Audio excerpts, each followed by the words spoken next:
অন্যান্য public university, Dhaka university বা বুয়েট বা বুয়েট বা জগন্নাথ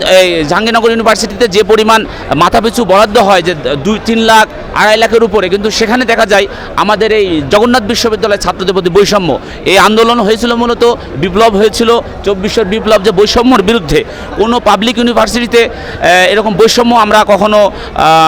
বৈষম্য থাকবে বলে আমরা মনে করি না। এবং সর্বশেষ এটা কথা, রাজধানী ঢাকার এই আমাদের যমুনা ভবনের সামনে থেকে জগন্নাথ বিশ্ববিদ্যালয়ের এই ছাত্র জনতার